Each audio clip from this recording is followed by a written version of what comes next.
welcome to Singing with Confidence. My name is Trish and I will be your singing teacher. Today we are talking range, register and voice type. What are they? How do they work? And how can you find yours? So let's jump right into it. Let's start with range.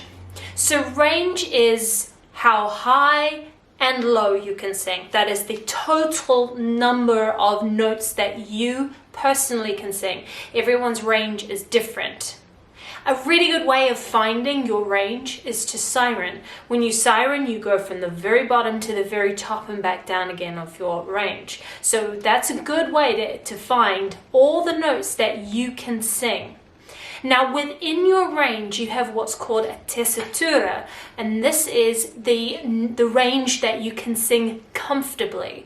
Usually you can sing 2 or 3 notes outside of your tessitura, but they don't feel comfortable. They might be starting to get a little strained. Maybe you can't always sing them on pitch, or maybe they're so low that you can't get a lot of volume out and they don't feel comfortable. So your tessitura is the range in which you feel comfortable singing. To find your tessitura, you could use the siren, but a more specific way is to use a 5th interval slide. So going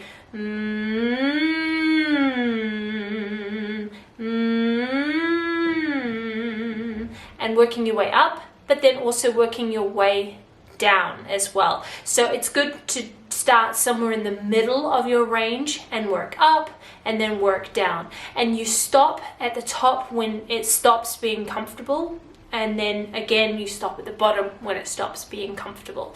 Knowing the notes in your range and your tessitura is important. It informs your singing, it informs your choices in music, and it helps your teachers to maybe guide you to music that might be better suited to your range or your tessitura. So there are multiple reasons why it's really important to know the range in which you can sing. But having said that, you shouldn't limit yourself to only songs that sit perfectly within that range. If there is a song that you really want to sing, really want to learn, it's okay to change the key, especially if it's written for a member of the opposite sex. So there are plenty of male written songs that I love to sing, and I just change the key, because I can't sing them in the original key because it's too low. But if I change the key, if I move it up, maybe a semitone or a tone, it suddenly becomes in a key that I can sing, and I can enjoy that song as well. So don't be afraid to change the key. Register. So depending on who you ask, you either have 2 or 3 registers. The 2 registers, head and chest voice, and the 3 registers, low, middle, and high. So for the sake of this video, I am going to continue on with 3 registers. I'm going to use 3 registers, low, middle, and high. And these registers have different sounds and setups, and it is important to know where one starts and one finishes, and how to transition from one to the next. So just to go into a little bit more detail about each register, your lower register is going to sound richer, darker. You're going to have to use a lot more effort to get the sound out. Usually it's a lot quieter, especially in female voices. So you have to use your imagination and think high, give a lot of space to those notes so that they can really resonate. So that's really important. Space and energy when you're singing lower. And then we move up to the middle register. This is usually the comfort zone. These are notes that are really easy to sing. They don't require a lot of effort unless you're belting something, but if it's easier singing, these notes don't need a lot of effort, and they're going to sound warm and bright, and it's very easy singing. And then we move up to our higher register, and so we suddenly need to kick up the effort again, kick up the support, the energy, and giving a lot of space to those notes. These notes require a lot of space, and they're going to sound really bright.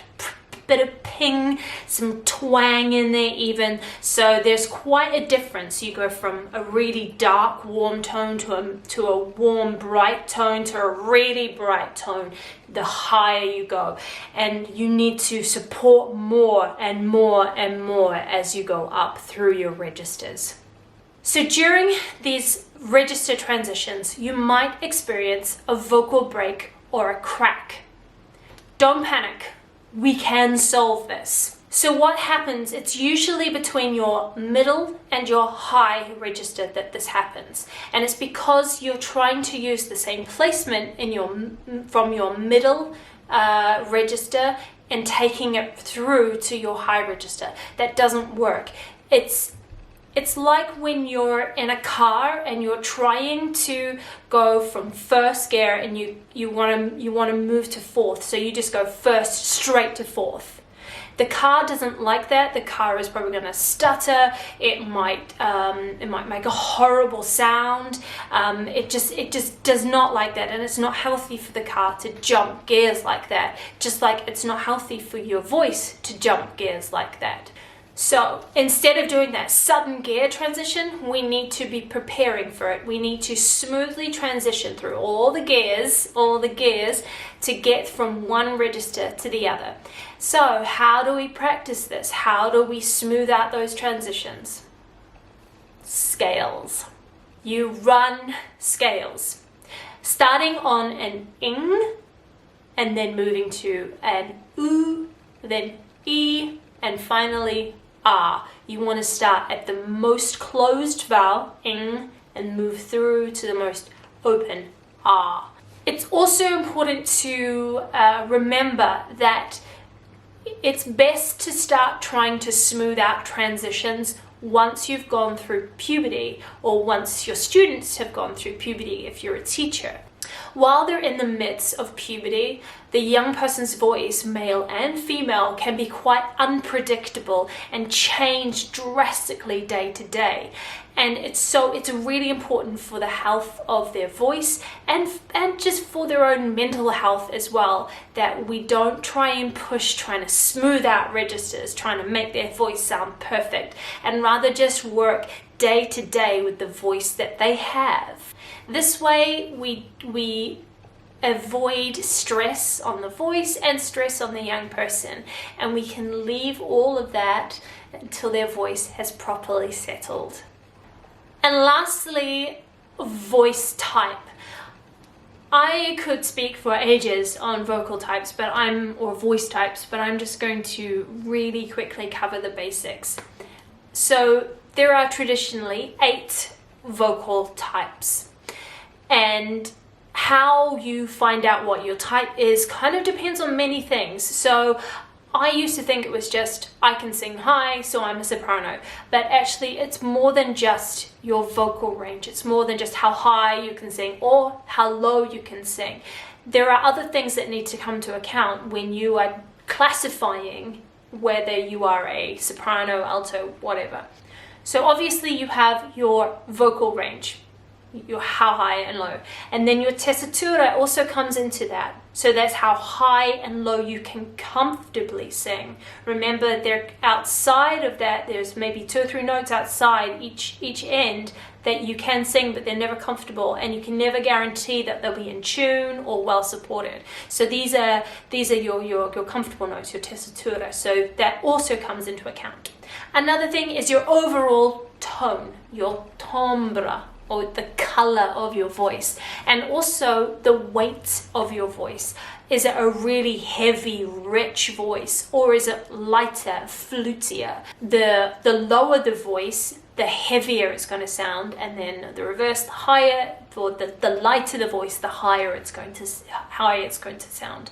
An interesting thing is that there are a lot of crossovers between vocal types. See, like a bass and a tenor, they can sing a lot of the same notes, but they could both be singing, let's say, an E. It's the same E, in the same register on the piano, not in the voice, and they can sound drastically different. The tenor will make that note sound higher, whereas the bass will make that note sound lower. But in reality, it's the same note. It's just that their voice type makes it sound different. And lastly, to an extent, your transition points, where you transition from register to register, also plays a part in your classification of voice type. So let's have a look at the voice types. So as I said, there are 8. The lowest voice type is a bass, and this is the lowest male, but it's also the lowest vocal type. And then you move to a baritone. Baritones sit between basses and tenors. Then the next is the tenor. So the tenor is one of the higher male parts. And then you also have on top of that a countertenor, and they are very high. They are the highest male voice type. Then you move into the female voices. You have the lowest female voice, which is the contralto, and then above that the alto, and then you have the mezzo-soprano, which in choirs and choral music is usually called a second soprano, and then you have the soprano at the top. Knowing your voice type is useful, but it is not the be-all or end-all, especially when you're starting out. To limit your voice to one vocal type is just going to be wasteful. It's going to neglect a whole part of your voice. That whole part of your voice is going to be underused, and you miss opportunities. You miss opportunities for different voice styles, for different songs. You just miss opportunities to use your entire range. I speak from experience here. As a teenager, I was told I was a soprano, and I spent my whole teenage years learning soprano songs, learning operatic soprano songs.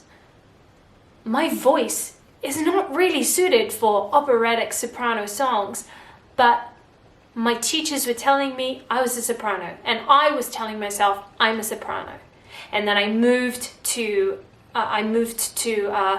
university, and then I was told you're a mezzo-soprano, you're a belter.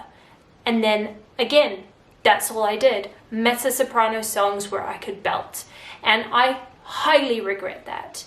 I highly regret not working my lower range and being so neglectful of that. I wish I could go back and learn some other songs, other styles, do some more up-tempo stuff, some more contemporary things, rather than just standing up in front of everyone and belting every single time I had to perform. So I encourage you to try and use your whole range. And this is especially true if you're just starting out. Learn what your voice can do first. Learn your entire range. Learn to smooth out those transitions. Learn the proper singing techniques, and then worry about what vocal type you are. And if you already know what vocal type you are, I really encourage you to think outside of it, to explore other vocal types, to explore other styles that maybe you haven't sung before. I encourage you to become a more versatile singer, because versatility is the spice of the singer's life. So vocal types came out of opera and choral singing, and they have a really key role to play in those areas still, and in music theatre as well. And they really help to inform what part you sing in an opera or a musical or in a choral piece. And they also really help you inform what song you choose to audition with. So vocal types do have their place, and they are very important, but they are not the be-all or end-all. Allow yourself to go outside the box and explore all the opportunities. In short, all 3 of these are really important for your singing practice. In short, all 3 of these are really important for your singing practices, and some are more important than others. I would argue that knowing your range and your tessitura is the most important thing to know. And then your registers and smoothing those transitions out. That's the next important thing. And then out of the three, the least important is your vocal type. Unfortunately, vocal type seems to be what many singers focus on, and they never move outside of their vocal type. And I think that's a real shame. So I encourage you today to think outside the box and stop pigeonholing yourself and really explore your full vocal range. And in doing so, you'll become a stronger, more versatile, and confident singer. Thank you so much for joining me today. I look forward to seeing you again soon. Bye!